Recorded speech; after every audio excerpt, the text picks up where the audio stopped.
দেশের বাজারে স্বর্ণের দাম আরও বাড়িয়েছে বাংলাদেশ জুয়েলার্স সমিতি বাজুস। প্রতি ভরিতে সর্বোচ্চ ৭,৩৪৮ টাকা পর্যন্ত বাড়ানো হয়েছে। ফলে প্রতি ভরি ২২ ক্যারেট সোনার দাম বেড়ে প্রায় ২,৭০,০০০ টাকা হয়েছে। বাজুস এক বিজ্ঞপ্তিতে জানিয়েছে, বুধবার সকাল ১০টা ১৫ থেকে নতুন দাম কার্যকর হয়েছে। এতে ভালো মানের এক ভরি সোনার দাম বেড়ে দাঁড়িয়েছে ২,৬৯,৭৮৮ টাকা। এটি দেশের ইতিহাসে সোনার সর্বোচ্চ দামের নতুন রেকর্ড।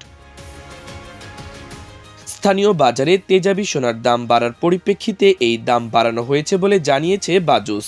সংগঠনটির বিজ্ঞপ্তিতে বলা হয়, BAJUS standing committee on pricing and price monitoring committee বৈঠকে এই দাম বাড়ানোর সিদ্ধান্ত হয়েছে। এর আগে ২৭ জানুয়ারি ভালো মানের এক ভরি সোনার দাম বাড়ানো হয় ৫,২৪৯ টাকা। সে সময় এক ভরি সোনার দাম হয় ২,৬২,৪৪০ টাকা। এই রেকর্ড দাম নির্ধারণের পর এখন আবারও দাম বাড়ানো হলো। এতে অতীতের সব রেকর্ড ভেঙে সোনার সর্বোচ্চ দামে নতুন রেকর্ড সৃষ্টি হলো। দাম বাড়ানোর ফলে ২১ ক্যারেটের এক ভরি সোনায় ৬,৯৯৯ টাকা বাড়িয়ে ২,৫৭,৪৮৩ টাকা নির্ধারণ করা হয়েছে। এছাড়া ১৮ ক্যারেট এক ভরি সোনায় ৬,০০৭ টাকা বাড়িয়ে নতুন দাম ২,২০,৭৪১ টাকা নির্ধারণ করা হয়েছে।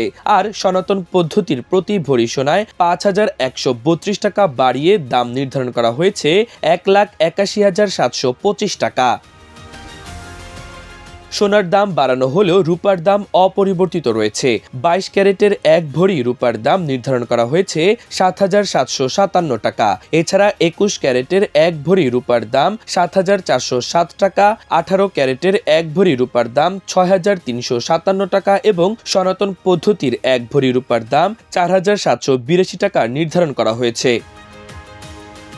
সব মিলিয়ে চলতি বছর দেশের বাজারে এ পর্যন্ত মোট ১৫ বার স্বর্ণের দাম সমন্বয় করল বাজুস, যেখানে ১২ বারই দাম বাড়ানো হয়েছে আর দাম কমেছে মাত্র ৩ বার। অন্যদিকে গত বছর দেশের বাজারে মোট ৯৩ বার স্বর্ণের দাম সমন্বয় করা হয়েছিল। এর মধ্যে ৬৪ বারই দাম বাড়ানো হয়েছিল।